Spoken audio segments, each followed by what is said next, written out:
Thank you so much for joining us today. And with me is a very, very special lady who has spent many years within the Associated Gospel Assemblies. As a matter of fact, her name has become synonymous with the AGA and with Portmore Gospel Assembly in particular. With me is Dr. Hyacinth Peart, stalwart of the AGA and one of the, I would say, grandmothers Yeah, within the AGA. great grandmother. Great grandmothers at this point. Now, Dr. Peart, who is Hyacinth Peart? Okay, Hyacinth Peart is one of God's chosen children, I would say. I got saved at an early age, and so I was spared a number of things that probably some young people got involved in. Um, I grew up in rural Jamaica to a large extent. When you say rural Jamaica, where? St. Anne, Battersea in St. Anne. Okay. Yeah, that is very close to Christiana's fall in that area, right? Um, Moved into Kingston to live with my mother, who was working. Those were the days when mothers from the rural areas come into Kingston to get work, and then when they were settled, they would take their children. So much more like going overseas, but it was internal migration. Okay. And so over years, I have grown up in Kingston in the latter years, went to school, went to Shorter Teachers College, became a teacher, served the Ministry of Education as an education officer for a number of years, served as a counselor, trained as a counseling psychologist. Um, so, and then I have worked with the AJ in different areas, Sunday school superintendent, um, eh, women's fellowship president, too many to mention at this point. But that's me, and I have God has blessed us, my late husband and myself, with 4 children, and those 4 children, we have 2 grandchildren. So As a the four result. children are Roger, Four, Beth. no, put them in order of Okay. age: Stephen, Ritwa, Roger, and Karel. So those are 4 children. And Carol is the one we know popular as Beth. Beth, right? That's the one who sings and all of that, right? And right now, the other 3 are out of the house, and she's the one who is at home. Karel, that is at home with me. In recent years, I became ill, and so there are some things I had to just give up. But God has been merciful to me in terms of sparing me. One of the things that has affected me is that I have no rheumatoid arthritis. So it affects the small joints in my toes and my fingers. So that affects my mobility. Ah. But thank God my balance is coming back now and I'm doing much better Oh, that's good. Praise than God. yes. So I give God thanks for the years I've served.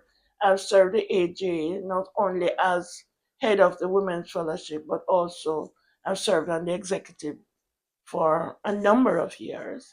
I think it was about 14 years or so I served. So Before we go dive into the AGA aspect of things, take us back. You said you were saved at a young age. yeah, What age was that, and what was I happening at got that time? saved at age 16 Mhm. at Youth for Christ on a Saturday night downtown. Downtown Kingston. Yes, when I used to have Youth for Christ down at it used to be Coke, but then at this point they That's were Coke Methodist, is it? yes, Okay. they were renovating Coke, and so we had to meet at not a church on North Street. Can't remember the name of the church right now. So that was at 8:16, and from 8:16 until now, which is many years after, God has laid. I mean, of course, you have had some mistakes along the way, but through it all, I think I've remained as faithful as God helped me to, over the years. How did that shape your perspective on life? Having that experience in rural life and um, urban area, and with the Christianity as well. All right.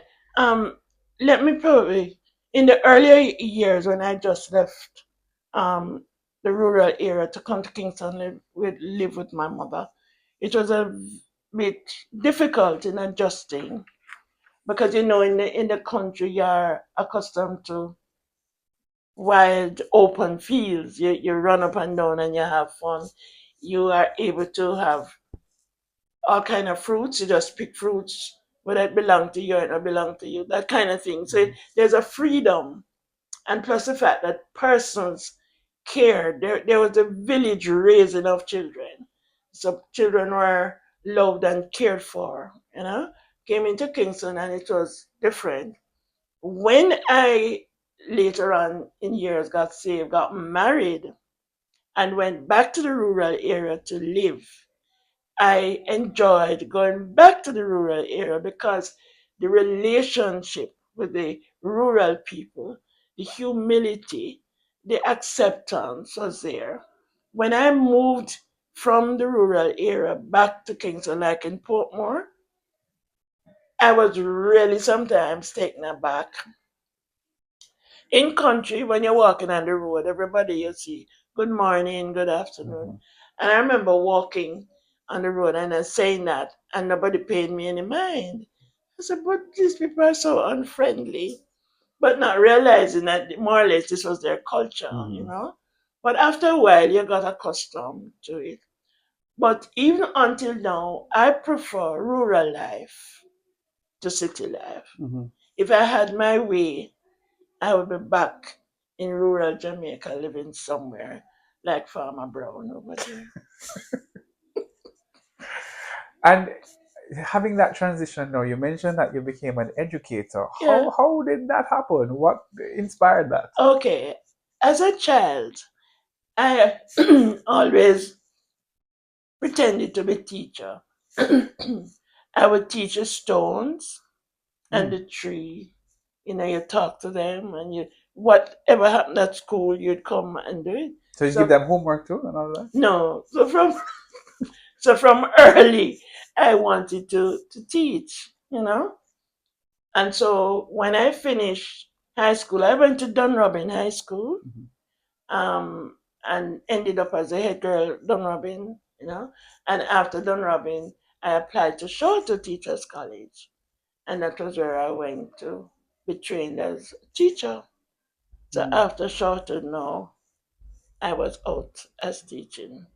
Then teaching for years, um, infants, primary, right up. Different schools or at one school? No, different schools. Different schools. I think the first school I taught at, and this is amazing, was all the way up in the St. Andrew Hills, Grateful Hill Primary School. So I used to have to travel on the country bus from Half a Tree to go up and come down every day. And then after that, I went to Portmore All-Age School in St. St. Thomas. Thomas, and I stayed there for I think just 2 years, and then I came to St. Aloysius Primary on Duke Street.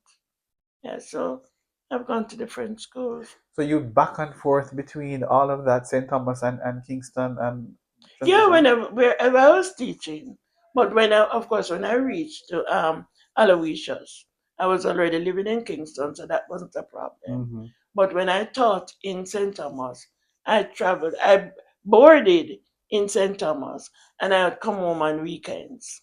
But when I taught in Grateful Hill, it was a daily traveling. Ah, how you manage the class sizes? Because I managed the class size at that time was different from now. I tell people and they don't understand. In those days, you had a big, long, open classroom, and it was divided by The blackboards. blackboard. And for my first teaching position, I had 104. I never forget that number. Grade 1 children. Rambunctious children. And I had them for a couple months. And then the principal gave me an assistant teacher to help.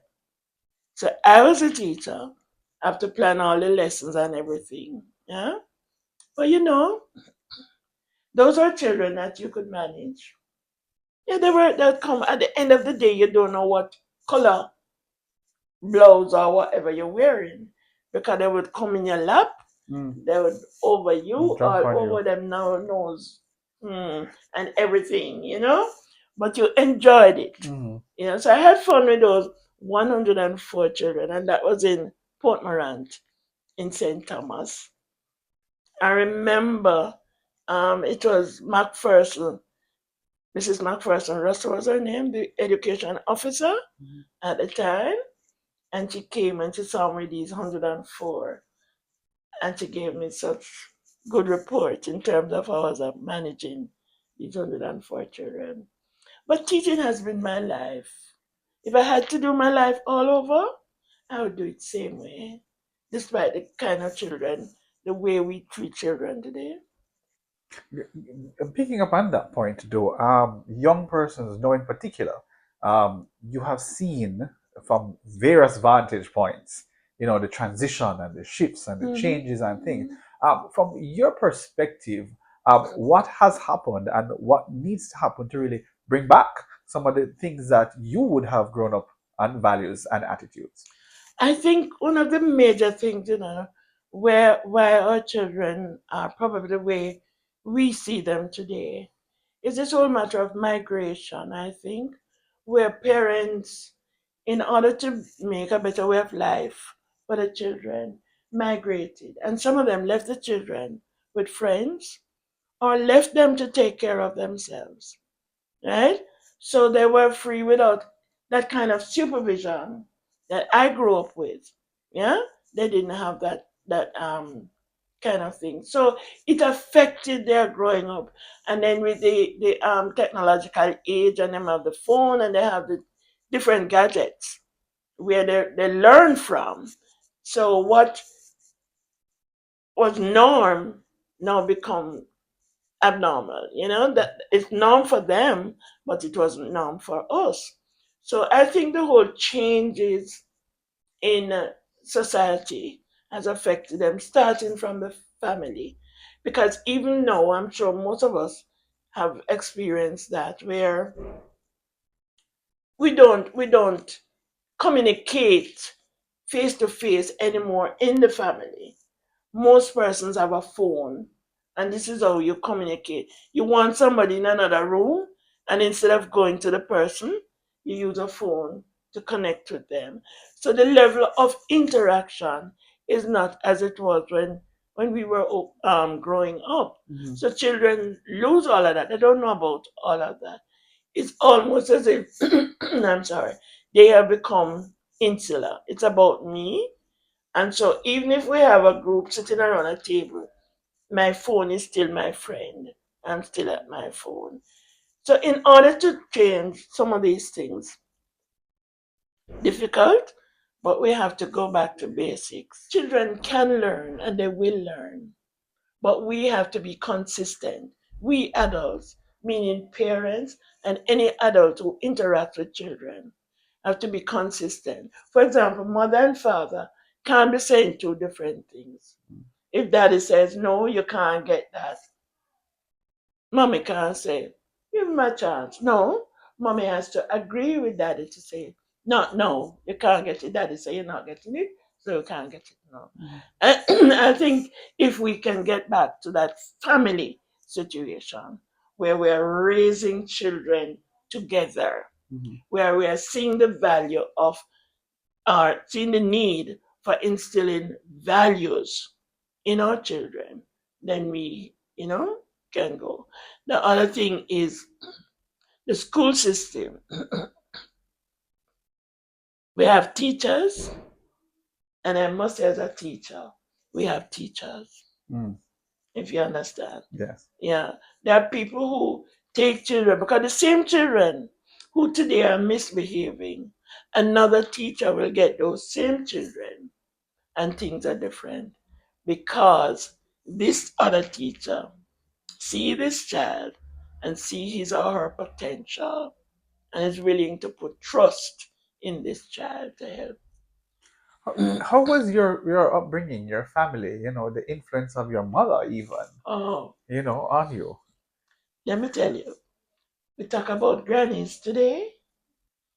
I had a loving grandmother. My mother, as I said, had to come into Kingston to get employment, to send back, to take care of home, right? But I had a grandmother who demonstrated the love that probably my mother not being there on a regular basis was not able to. But she cared enough that every single weekend on the country truck, the market truck, a package would come down for the week to take care. Right? But as I said, my grandmother was there, loving, caring, took care, see that I went to school. One of a big joke I always remember, and I'm looking at the dress now, and I'm telling you because some children don't understand some of these things. I'm looking at the dress, a brown plaid dress my mother had sent for me. And I don't know if I was climbing a guava tree or whatever, but the dress got a big tear. So there was a hole. Mm-hmm. Good dress, you know. And my grandmother never think it hard. She just found another piece of fabric. Had nothing to do with the dress. And she just make up a patch right there, so. And I had to wear had to wear it.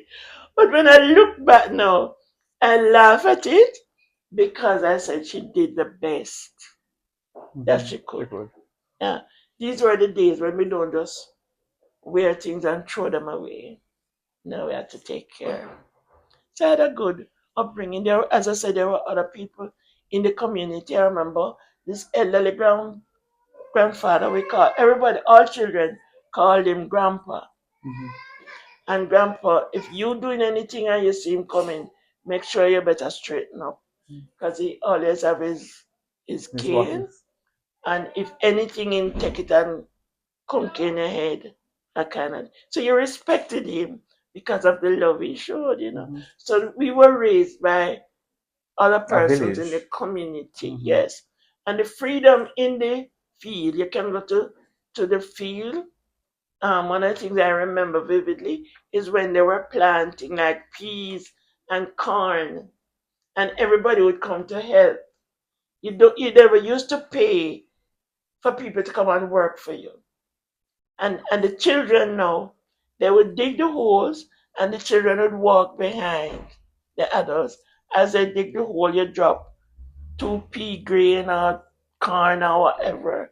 And at the end of that now, they have a big fire and a cursing pan and the big dumpling and yellow yam and corn pork and all that. It was fun. Mm-hmm.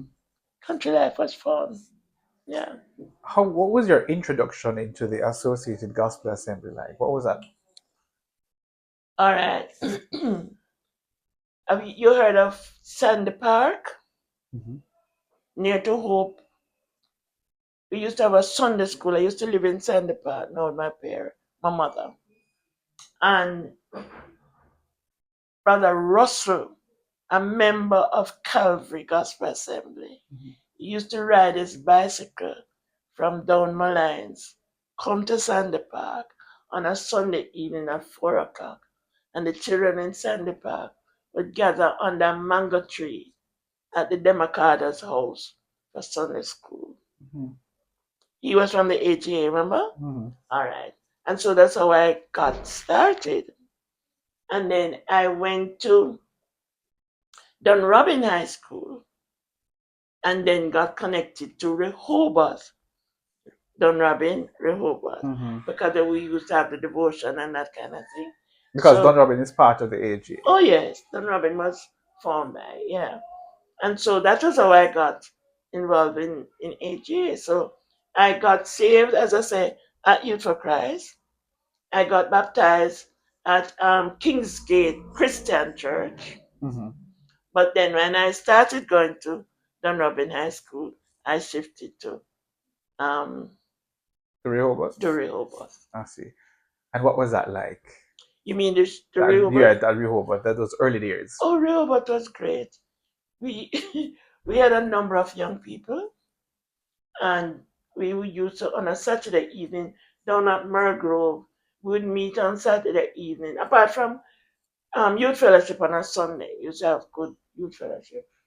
And we used to have another group, I don't know, it's sleeping out, might come back. But boys and girls together, we used to play netball down there. And at the end of netball, right across over where Carom Speed is, there used to be an ice cream parlor sort of thing. And at the end of that, we'd go over and we'd eat ice cream. And then we go home. But every Saturday, we'd gather, a number of us, and have games and activities. Then we go. But Rehoboth was, as it were, a kind of family. Family. Everybody knew everybody. It was many people, but we knew because it started out up at further up the road where the church started, and then they built this big building down there. Okay, the current It was location. at the Karam's house. That's Albert Karam. Albert and Stanley. Stanley. I can't. I'm trying to remember the name. You know where the Mormon church is? Right across as you come at Dunrobin traffic light. Right, but big, it is, yeah, it's right at the intersection of the Constant Spring Road. Right. And you go up like you're going up to Constant Spring. It's the first road on your right. I don't know why I'm forgetting the name. But that's where we used to meet first until they did the building on Constant Spring Road. Then we moved on. But we knew everybody. You know, we didn't have any. I still remember, for example, one Bible study that Stanley Karam did. My God, many years ago. For the 7 churches. And we'd go to Bible study, and at the end of meetings, we'd get ride home. They wouldn't allow us, the younger ones of us, to go take bus to go. They would drop us off. Yeah, it was good. And Pastor White would take, when he's going to the rural areas to churches, you take a group of us to go with him. Those who can testify, testify. Who can sing, sing. But we are always there. He's always participating in activities. Yeah. It wasn't perfect, but when you look back, you give God thanks because that was more or less what grounded you and helped you to be who you are today. Odell Peart came into your life. What point? What was that connection? Again, Odell was at Nazareth in Kensale. Sorry. And they used to have vacation Bible school. And so they came to Rehoboth again. He came to Rehoboth to ask for help for persons to come and teach vacation Bible school. I don't know if you have heard of Dennis Brown. Dennis Brown's wife, Claire Brown, and I, both of them are past now, are good friends. So they selected Claire and I to go down to Kempsale. In Clarendon. To help with vacation Bible school. So we'd be down there for a whole week or so. We had to stay at the little cottage and so on. So we had vacation Bible school 1 year, 2 years, another year. Rima went. Rima went. And I remember an elder Heyman, Wilbert Heyman, he's now dead. And he said to me one day, you're coming right back here to live. Just like that. No.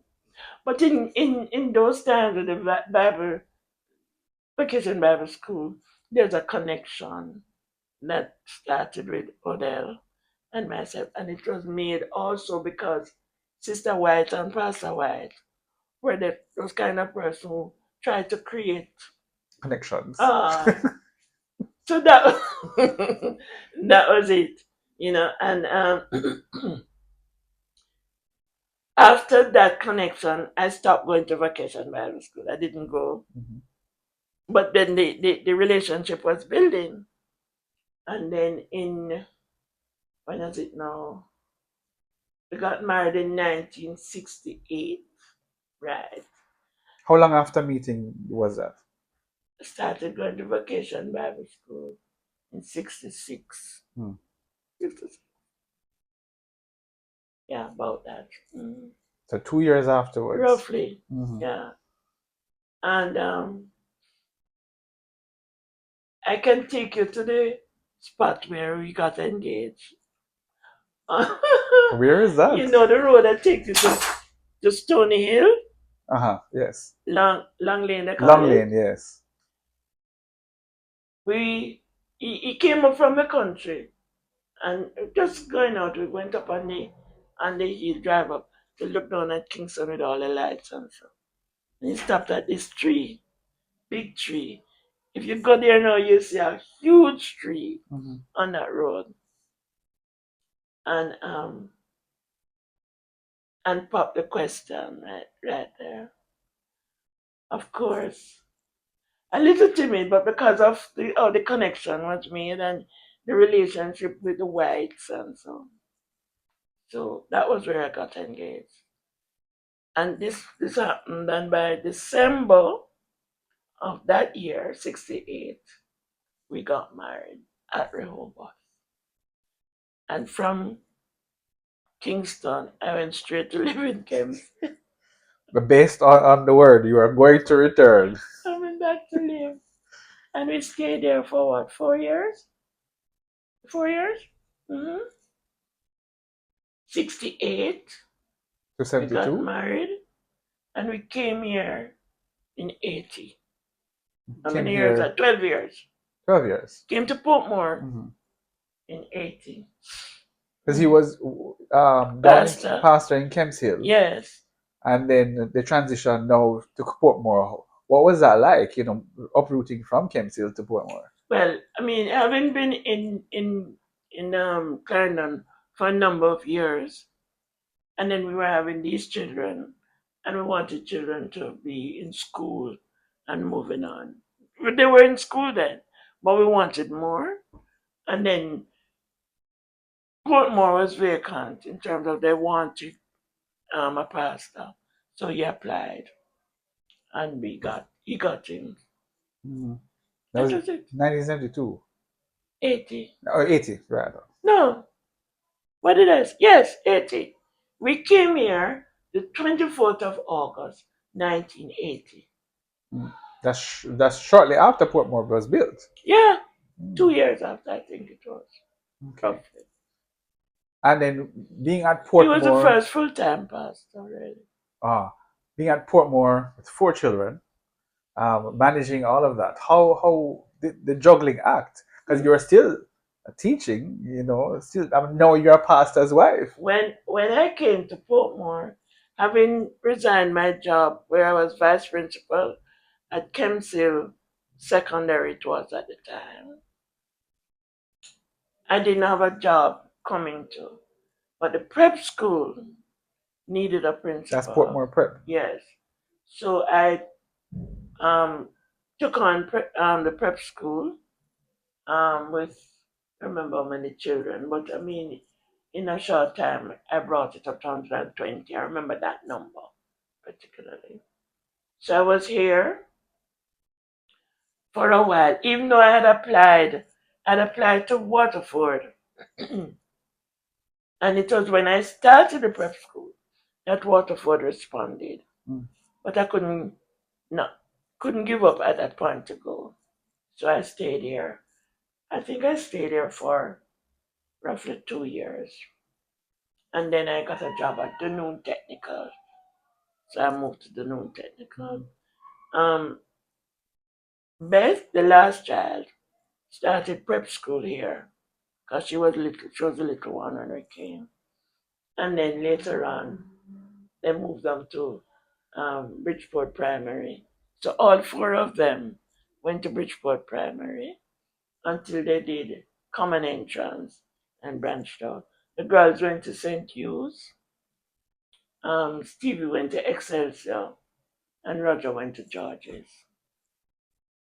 And being a pastor's wife and how I was difficult. Women's Fellowship President. I taught Sunday school. Yeah. I became the superintendent of Sunday school. I trained teachers for the Sunday school. So I had a teacher training class for teachers, Sunday school. We were at church Sunday morning, Sunday night, Tuesday, Friday, every Friday for youth fellowship. So all the older young people, and you can ask those who are here, Ditchy, who else is here, whoever else is here, Jennifer. Fuji. We were always here on a Friday evening to see the last young person go through the gate. We wouldn't leave anybody here. Mm-hmm. So we had a bond with our young people. But I was involved in as many things as were here. I was involved. My children got involved. I don't know if you noticed some years ago there was a thing right over where the choir stall was. Joshua 1 verse Be 9. strong in the Be Lord, strong in yes. the Lord. That was part of their project. A number of them with other children. So I was involved, totally involved, because I believe that my role as wife of the pastor was not to sit back as an onlooker, but to support. And so I did all I could. It wasn't easy, but we did it. And did it with no grumbling, because we thought that this was our mission, for the Lord. Yeah. And this all started back at Kemsil Oh, because yes. you would load up the children from time to time as Oh, well. yes. In the little VW. And I used to love around the little trunk part there, so. Then sleep on church bench. But as near as we were, this is the church, the building, and that is the manse. As near as we were, they could not leave church to go home to go get anything. Before we leave, you go to the bathroom, you have your water or whatever, you carry your book and your paper and your whatever, because you know that when you're going to church, that's where you're going to stay. I never had one of my children walking up on any platform because them father up there. They know they had to sit down. And they know the look. I just give one look and they know. So they always have them paper. They can draw and write and do anything. But you're going to sit down there until. Yeah. So I give God thanks. And as I say, if I had it to do over, I do it again because it's the work of the Lord. So you manage church duties, you manage family duties, you manage teaching duties Yes. as well. Yes. And but then you had ambitions Yeah. of going even further. But Yeah. how did that come about? At one point, just before we left Kemsil, I had applied to university and got accepted. Right? And then about the time when I was supposed to go, my husband said to me, because I'd have to stay in Kingston and go home on weekends. Mm. He said, "You're really going away and leave us? I just give up the university." Mm. It wasn't until I got back into, like when I came back here to Portmore, I went to university, University of West Indies, got that degree. That's the first degree. Yeah. Mm-hmm. And all of this time, some people didn't even know I was studying because I was still at church. Mm-hmm. And then I went to CJST. That again, some people never know, come there. Mm-hmm. And I did the doctorate there same way. But it's not me. It's a determination in what God has called you to. And the fact that and him give me the strength. So even when him put me down the other day when we did sick, I still I give him thanks. Habakkuk said, "Yet will I praise him." Yes? All of that. A lot of people don't know my story. Mm. They don't know being in Kempsale. Sometimes you go in the shower and when you soap up and ready to wash off, no No water water. not there. They don't they don't know that sometimes you go out and you come back, no light. and all of these things. But guess what? Because God can take you through. No mountain not too high and no valley not too deep that God won't take you through. You trust Him. And with your professional life, you move from teacher to education Teacher, officer, education. So, the head of the guidance and counseling department. you mean not my, no, not head. I was an officer Okay. in the guidance and counseling department. But when I went to the regional office, I was the officer in charge of guidance. Like I left from Kenwood, Mm-hmm. I was sent to Old Harbor, Mm-hmm. to become guidance counselor. So I had to visit those schools in the Clarendon, Manchester area. Right. Counseling psychology. You have a listening ear that people always draw to. Although them so small. What is it about you that pulls people to you and that caused you to go down this road of being a counseling psychologist? I give credit to the Lord for that because I see human beings as people. Nobody is better than, bigger than. You see Carol that gone the other day? Mm. Carol is somebody that I respect, really respected. And there's not a Sunday that Carol come and I don't talk with him. I said something to him. And the last Sunday Carol was at church. I wasn't here last week Sunday, but the Sunday before when I saw him.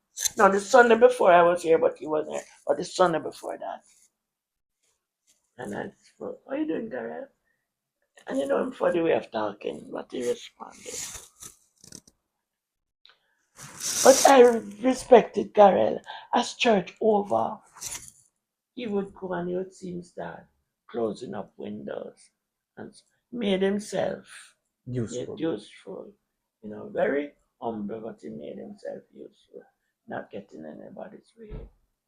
I say this to say that people are people, and none is more important than. And this is how I see persons. I always say, there goes I, but for God's grace.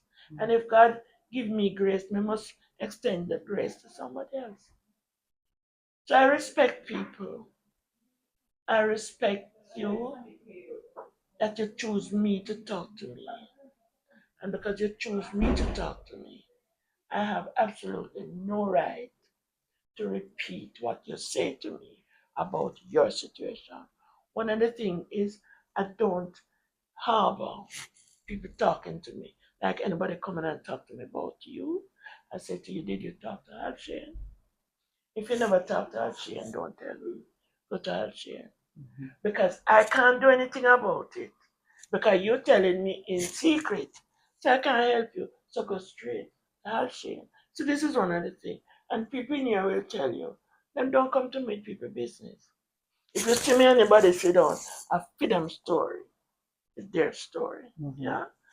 So I believe in people, and I believe that people have a right to be protected and to be listened to.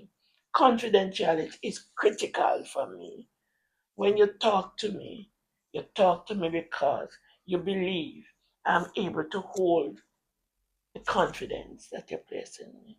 And so my name is important to me. Right? And I always say to people, if they come and them saying, if you want everybody to hear me, say, look here, if you're going to tell me and expect me to tell anybody, don't tell me. Because if you hear out there, it's not me tell them and you go tell them. Mm-hmm. So, in terms of counseling and counseling psychology, one of the critical areas in counseling that even some counselors don't adhere to is confidentiality. Mm-hmm. So, even in preaching a message, if anybody hear me preach, they will never hear me say, I had a client and so and so. I don't do it because somebody could be there and the story makes sense to them. And they say, may I tell them the story? I don't do it. Yeah? I believe in protecting people's rights. to be people, to be able to share when they want to share. Because many of us, because of how we treat people, we shut them up. They don't talk, they're afraid. Yeah. And so I will go to somebody at church, sit them down, and I just say, I look for today. And before you know it, they're telling me their story. Why? I took time out. I take time out to listen. Mhm. You may say, well, I go to hear them little. Yes, but I listen. And the listening is not here. The listening is my heart. I want to hear what you're feeling. I want to hear what you're going through.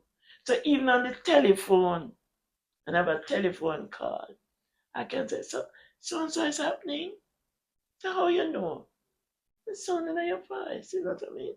So we listen to people with your ears, you listen with your eyes, and you listen with your heart. You listen with your ears to hear the words. Mhm. You listen with your eyes to see if what they must say a match up to what they're saying. And you listen with your heart to get the feeling. So you're better able to help them. So I believe part of my being in counseling is because I value people.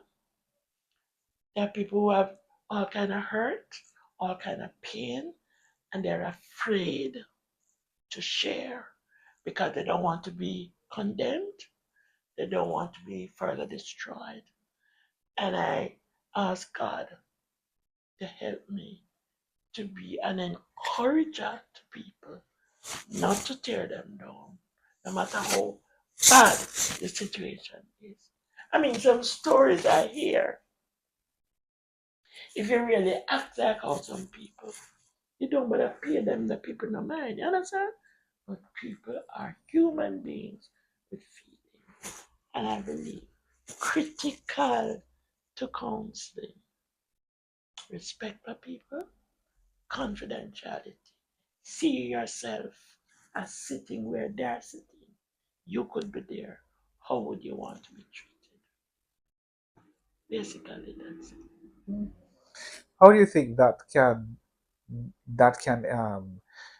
be used within the AGA to to assist the persons, instrumental with our leaders to deal with some issues that we're going through within the AGA itself? It's important that you ask that, It's important. And I go back to the matter of confidentiality. Because, and I am not talking off the top of my head, because there are persons who you expect that when you share your story with, it will remain. And it really doesn't happen. I'm not identifying any person, but I know. Yeah? And so one of the things, as I go back to, see people as people, human beings. We're not only looking after them soul, we make them come to Christ, but we want to see the total person with all your warts and everything, every bad habit that you have, and still see you as a soul for whom Christ died. So, like in the AJ, I would love to see and trust God that those of us who have people under our care as shepherds, as mentors, as mentees, whatever, that we respect them and not highlight self. Because sometimes it's all about me. A lot of people don't know all the things I do. Why? Not go around tell Correct. nobody. Don't tell them nothing. Yeah? So when you have people that you're taking care of, you must care for them. Take them story. But not because you want um, information for your message or information to pass on. You can get information from it, without destroying the person, depending on how you use it. You understand? So what I would love to see is that persons respect each other. respect people. Everybody. Not because me drive car and you walk foot. Not because me have a house on Beverly Hills and you live down a trench town. Me a still somebody for whom Christ died. Respect everybody and treat them as such. And I'm not putting up myself here as some paragon of virtue. That's not what I'm doing. I'm saying this is what Christ wants. When he say I'm my brother's keeper, it means I'm my brother's keeper. I must take care of each other. Mm-hmm.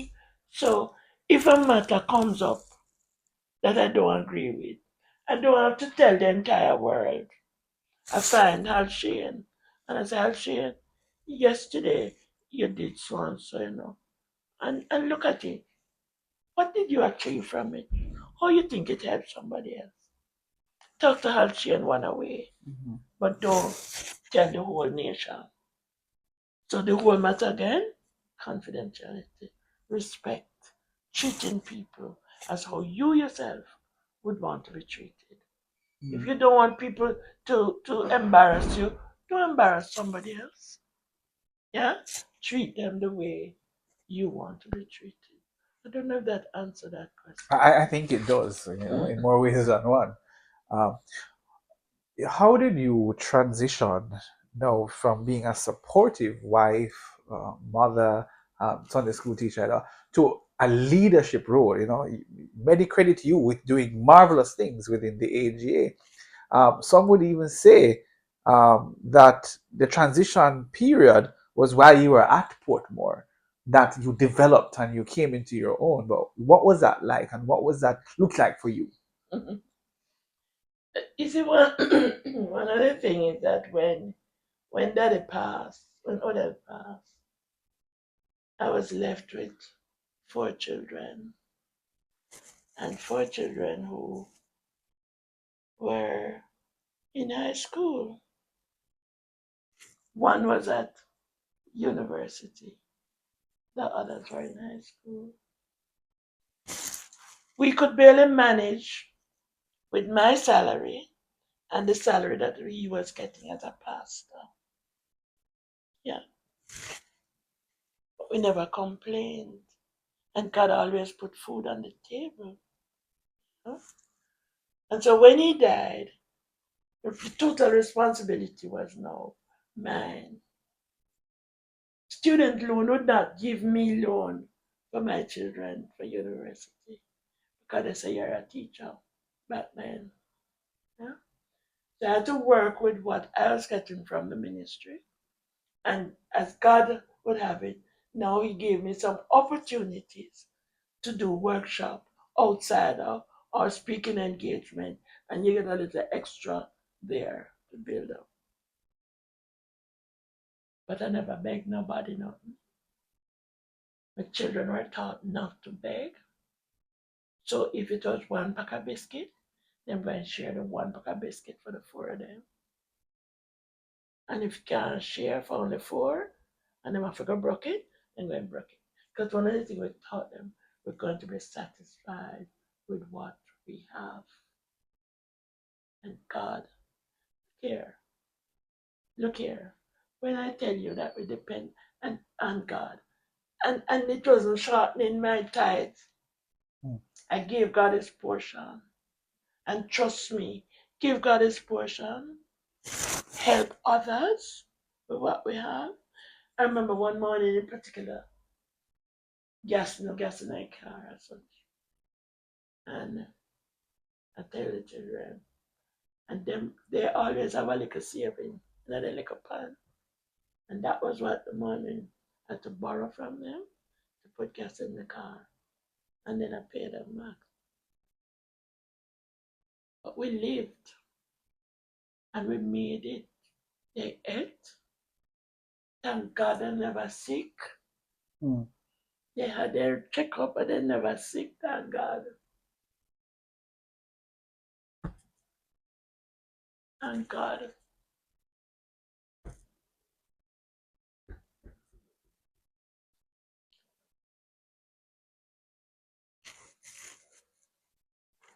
And them go to school. Them never shame me. Them go and settle down and then do what I had to do. I drop them at school at morning time. Them take the bus, come home in the evenings, go home, do them homework, stay in a them house till me come home. Sometimes I was out in Montego Bay, ministry business, Oterias, Mandeville, they were there. I remember one day, Beth said to me, Mommy, I don't like when you go to the country, you know. I said, why? She said, suppose anything happen to you. In other words, she was saying, we don't have no daddy if anything happens to you. And that, one day I was coming, one night I was coming from Ochi, but it was a ministry vehicle that took me the day. And when we came to Flatbridge, just before Flatbridge, at the deep corner there, rain fell the day now, and the water was on the road. Come over. And I said to the driver, Mr. Harris, drive carefully now. Come here, I'm 4 picking them, I'm gonna have no daddy to take care of them. And I said to him, don't worry yourself, Mrs. Spirit. We'll make it through.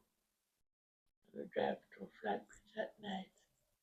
I come home and them in the house.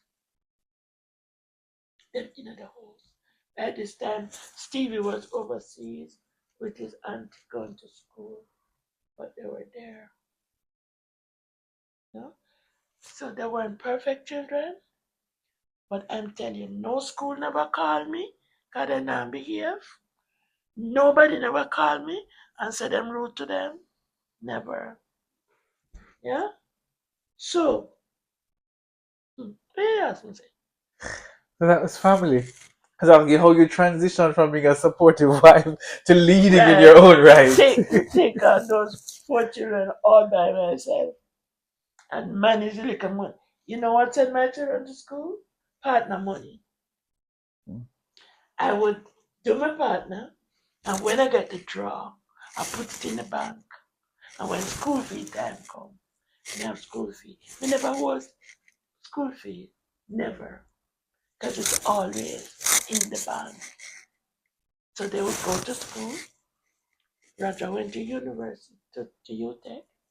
Beth went to UTech and then university. Rita went to UTech. All of them were school. Me no borrow no money. Me save my liquor. Do without some things. Save and put them through because I say student loan not give me no money. They not lend me. I'm a teacher. Although teacher didn't get nothing. But anyway. So even though I was taking care of house and everything, church work never get lagged behind. I did all I had to do. Same way. Yeah? I remember one day I was going to Oach to do a workshop. And I was a little late. And I drive, drive. And when we reach Yuatan, I see the police come up and then stop me. And the police stopped me and said, you were going at so and so. I said, yes, officer. I was going fast because I have a workshop in Oche and I'm a little late. And I said, where you work? I'm going to tell them Ministry Education. I said, hold on a little. Because there was another car before me. And they were dealing with that car. So when they finished with that, now they come and say, take your time now and go on. They let me off. Huh? One other day, this is church business now. And we used to do the ETA Right. and I was going on to the exchange to do The training. training. It rained. And when I reached, what you call the road, the steep place, I forgot. Mount Russell. Mount Russell. Brother Thing called me. Floyd called me and he said, don't bother come because it is raining cats and dogs. I'm on dress, I'm original. Cats and dogs. He said, thank you, Jesus. I'm going to find a little place and turn around and go back home. Me wanna go to me one drive or had a workshop in Mandeville. 2-day workshop ministry. And I went and did the workshop Monday, come home, go back Tuesday morning, do the workshop again. 2 days. But them not pay you more so to stay over. So you have to travel 2 days. Wake up early, go, come back. So the transition it wasn't easy, but you have to do what you have to do when you have to do. Because you're a deacon, and for many years you did not desire to this position. Look here, if you know how much me tell, no, don't want to be there. No. Mm-mm. And then I remember what happened finally, and I gave in. The Holy Spirit spoke to you. Me don't say so. Me don't like to lie from Holy Spirit. You know, but me don't remember what happened. But I gave in. And then from that, I became the board chair. So I chaired the board for a couple of years well. Until the other day I decided, no, somebody younger must take it over. So we pass it on to Freddie. And then you served as Director of Pastoral Concerns for the AGA. Pastoral Concerns for the AGA. That is not any of those positions. I didn't go look for them, you know. I was at meeting and them nominate. And I did Lord's work. No matter how you just say, all right, go on through. So we just go through. Yeah, good enough. Alright, so you get holy power. Life has many, and I'm sure you find out that. Whole heap of knocks. Whole heap of knocks. Hard knocks. But guess what? Those knocks are to strengthen you and motivate you and to push you forward to do better. So with all the knocks that went through, God, too many dangers, Toils and snares. toils and snares, I have already come. It is grace, God's grace. The journeys I've taken, driving alone to Ochi, driving alone to Mandeville, driving alone to St. Thomas, all over. Because when you work with ministry, you have to. But the transition was sometimes difficult. But one of the things that also helped is that because I didn't have to worry about children getting in trouble and all of that, I knew that they would go to school, come home, and so some of those things ease the pressure off of me. I give God thanks. And we had some women at this church, praying women, genuine women, people who cared for you, prayed for you, encouraged you. And I give God thanks for those. Sister Johnson that dead and gone. Maybe said to me one day, Sister Peart, just tell yourself that everybody love you. Never forget that. Because of what was happening. She said, just tell yourself that everybody loves you. Sister Johnson was one of those who never stopped praying for me. God rest our soul. Sister Johnson. Looking to the future now of the AGA itself. What are your hopes? You can, if you want to put departments in the women's fellowship and the other auxiliaries, or generally, what would you want to see happen within the AGA? One of the things that number of things, but this one, I would love to see a vibrant, strong, active executive where people who on the executive are not just there holding a position but are actively involved. I don't want to be specific, so let me leave it there. Yeah, Mhm. that's one of the, because if we don't have a strong executive there, it's going to affect everything else and everybody else. That's one. The other thing I'd love to see is young men and young women giving themselves to ministry. Right now, to be honest, this is a burden I have. When you look in the pastorate, Pastor Cole just retired, Pastor Watson retired, Reverend Dennis is on that road. You see what I'm saying? So we need younger people to, to come in. But I think one of the things that cause many persons not to want to enter ministry is that the focus is not on God's call. The focus is on what am I going to get? The remuneration, the money.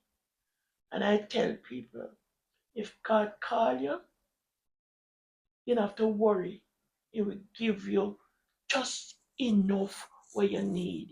You may not have the house on top of the hill, and you may not have 3 vehicles in your yard, but He's going to take care of you. I can tell anybody that.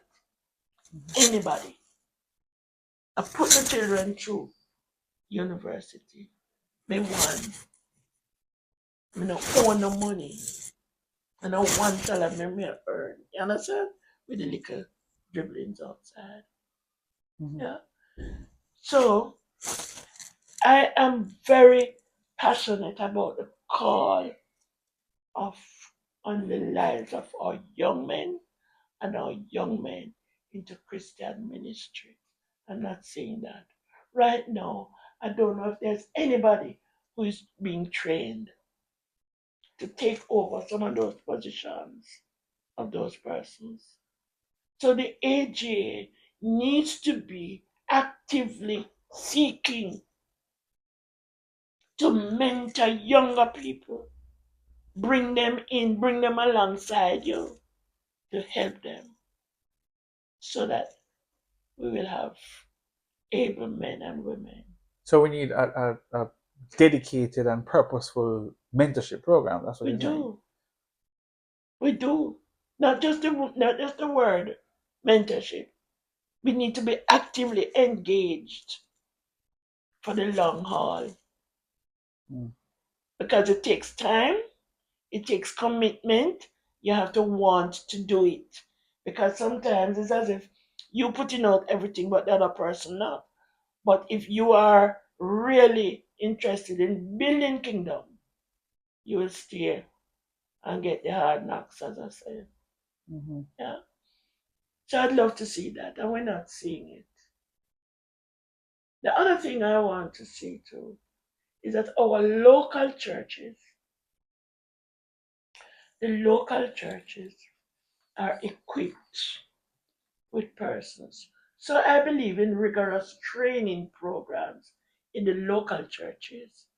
People in ministry, but sometimes they're in ministry, but they don't know what they're to do. Hey, you're head of this ministry or head of that, but are you producing? Why are you not producing? Is it that you're not sure what you want, what you think God wants, or you're not sure how to manage? Take the whole matter of evangelism. There are many people who would really love to do, but they don't really understand. And so they have to hold people almost by the hand and lead them, go along with them. There are persons who have become teachers in Sunday school where I've gone to them and said, don't worry yourself, man. I will stay behind and support you. I'll encourage you. You can do it. You can do it. And this is what we want, right?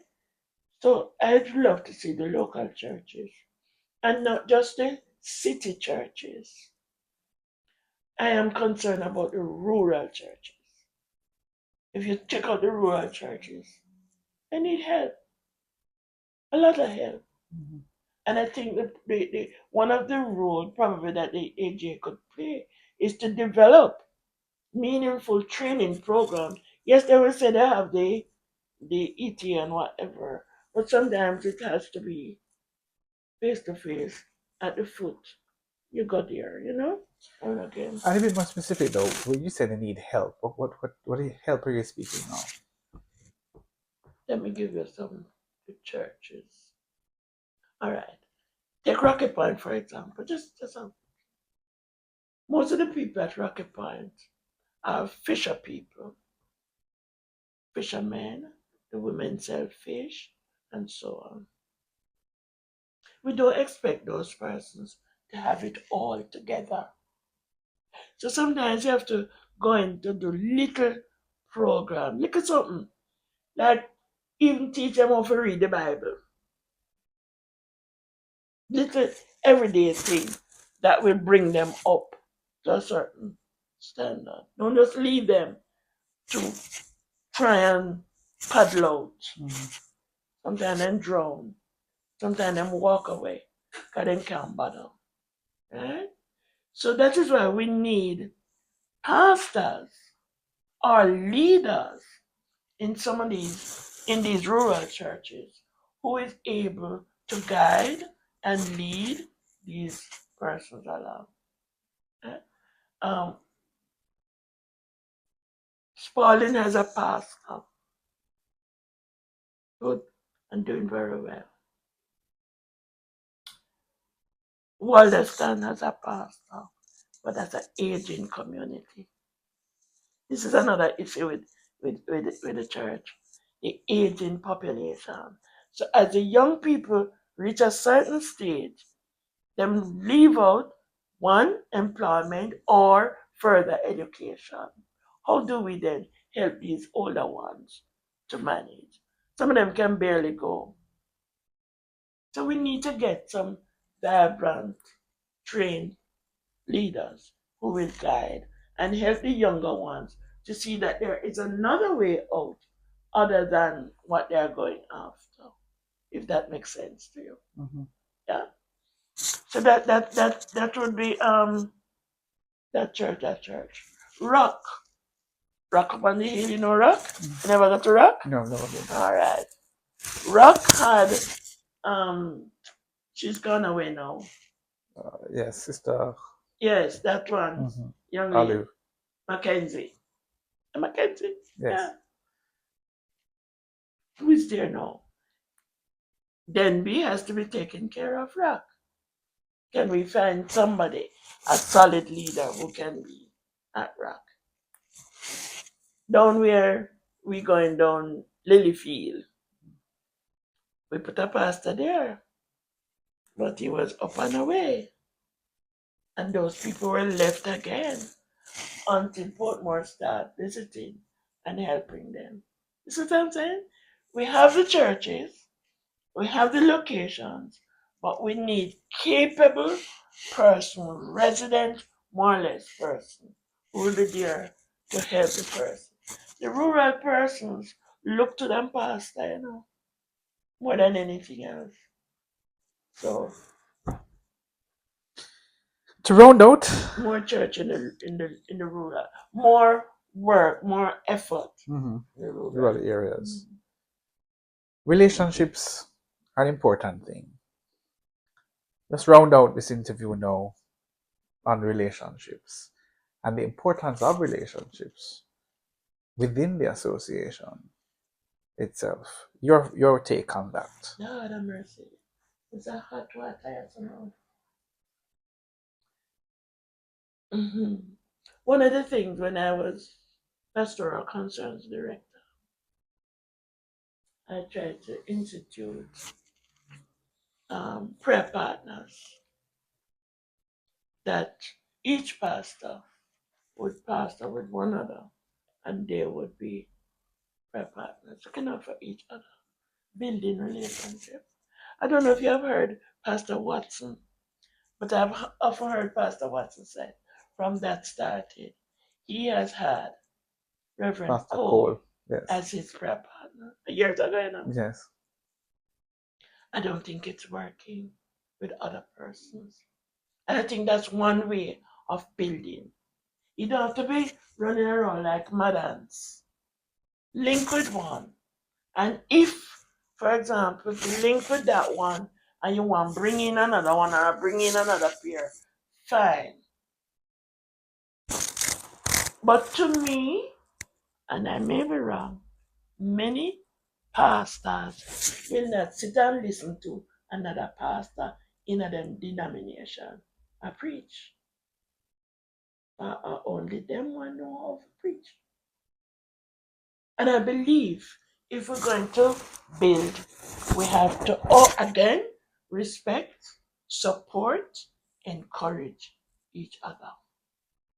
I do not believe in embarrassing people in crowd or in the open.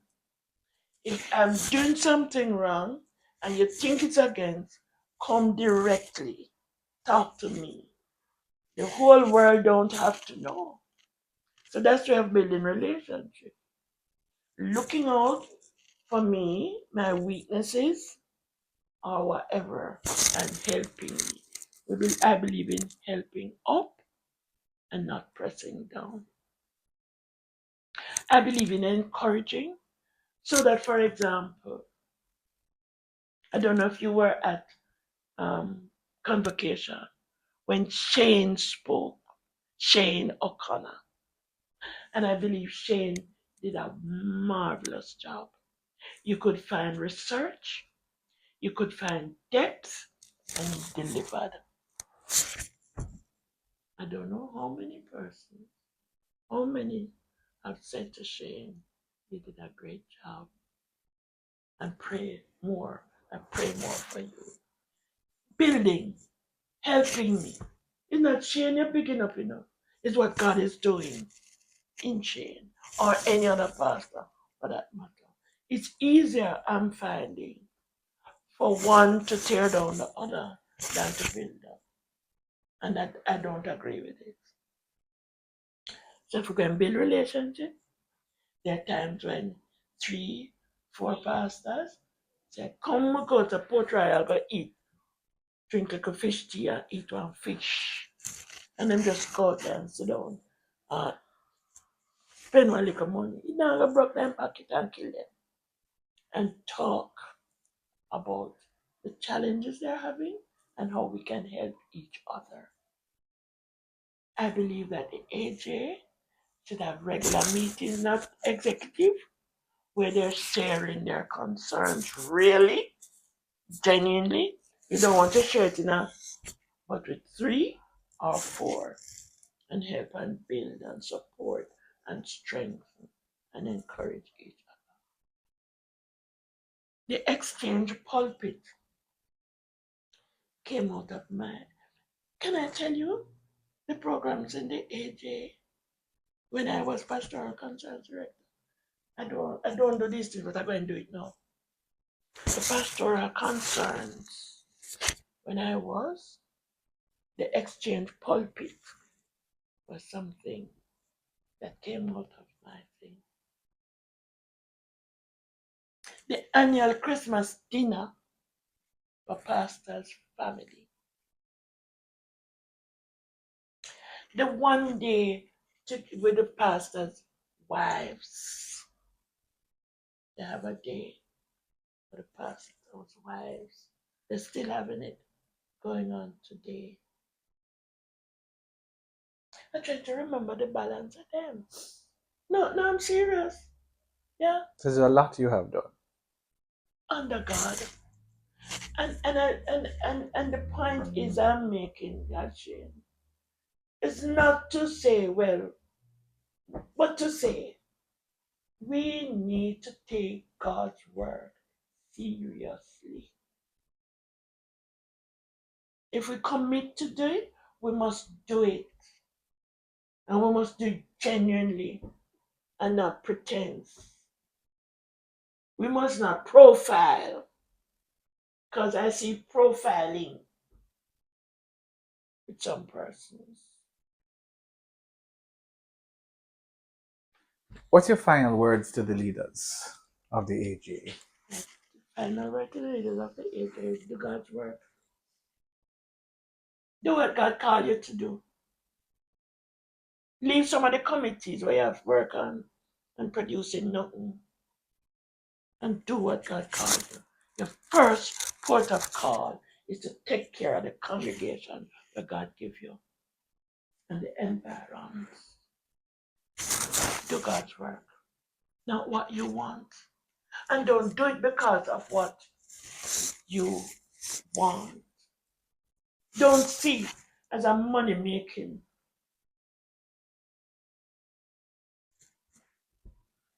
Don't see it as a money making business.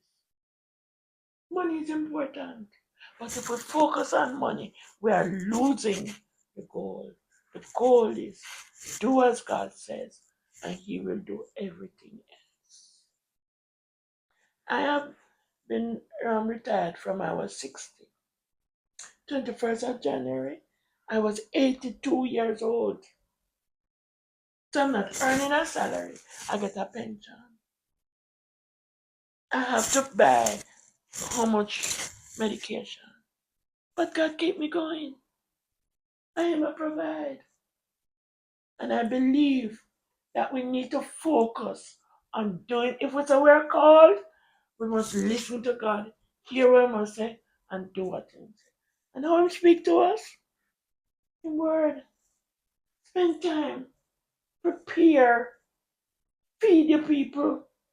You're coming this morning. Prepare. Feed your people.